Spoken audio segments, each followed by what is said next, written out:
How would you feel after eating 50 hamburgers in a row? Probably not very well, right? We all know that. Now, how would you feel after over-consuming news? Is that even possible? Well, ask my friend Alex, who became obsessed with solar storms a few weeks ago. It all started when he found out about this natural phenomenon. And in a matter of days, my friend was convinced that a solar storm would have hit Earth, frying our electronics and plunging us into darkness. He was sure of that because of Google News. Google had picked up my friend's appetite for solar storm and was filling his newsfeed with articles on the topic. Alex had just overconsumed news, and his symptom was a hallucinated perception of reality, one in which solar storms were the scariest thing out there. My friend is not alone, of course. Overwhelming is a word that we often associate to digital news. And I believe that's because digital news is an unfamiliar type of food for us. Our communication skills have evolved to interact with small groups of humans, now with 5 billion internet users. We are just naturally unprepared to deal with digital information, and I say that we can see that because our news diets are just terribly unbalanced. Our instinct wants authenticity, for instance. So we go after multimedia content. We like videos and photos in 4K because they bring us there, on the ground. But they do more.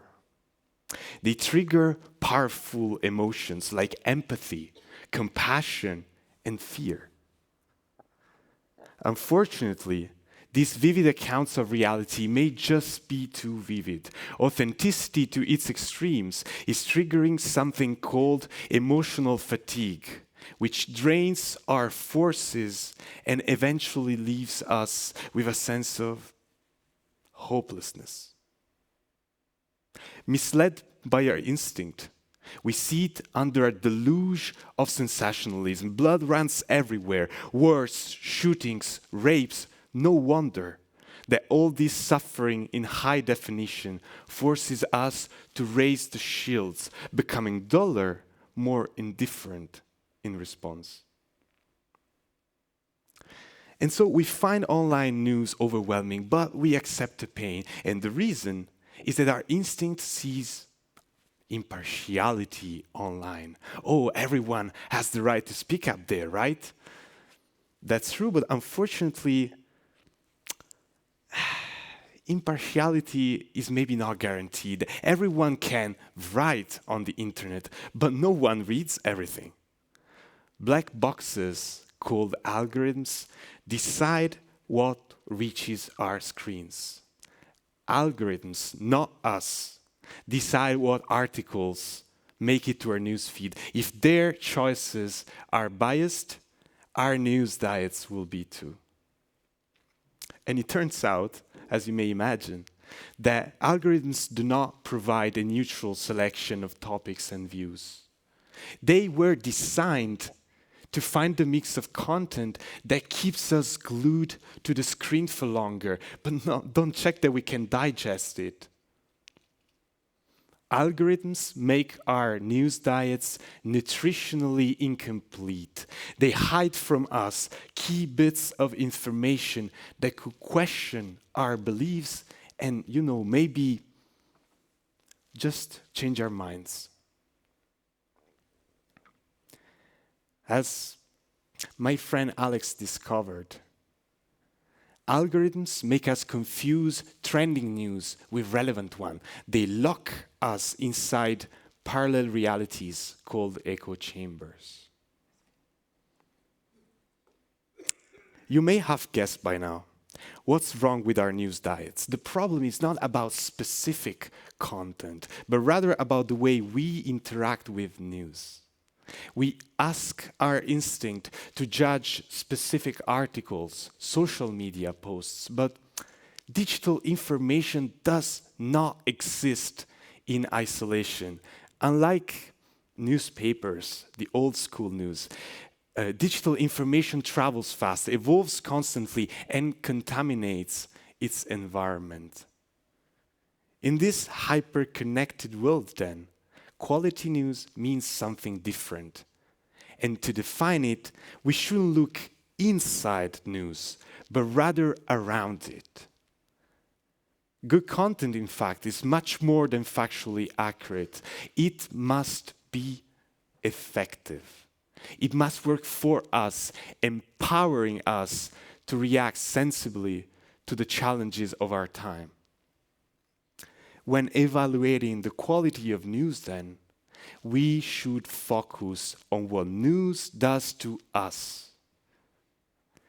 Whether you like it or not, today our reaction to news is much more important than news itself. So it makes sense to ask together that news should ignite our desire for a positive change. Most people today, however, don't even bother thinking about quality. They just try to stay away from fake news.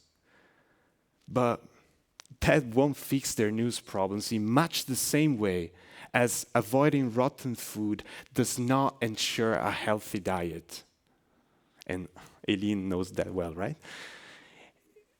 To eat well, we should ask for quality news, but first, we need to define it. I believe that effective news is a good candidate definition because it's just the opposite of disinformation.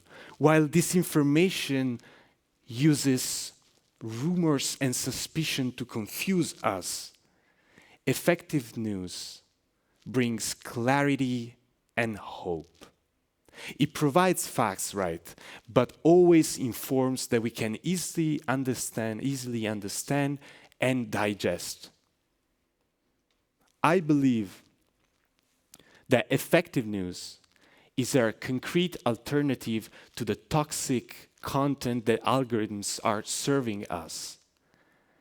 And I think that effective news is really news worth spreading. Thank you.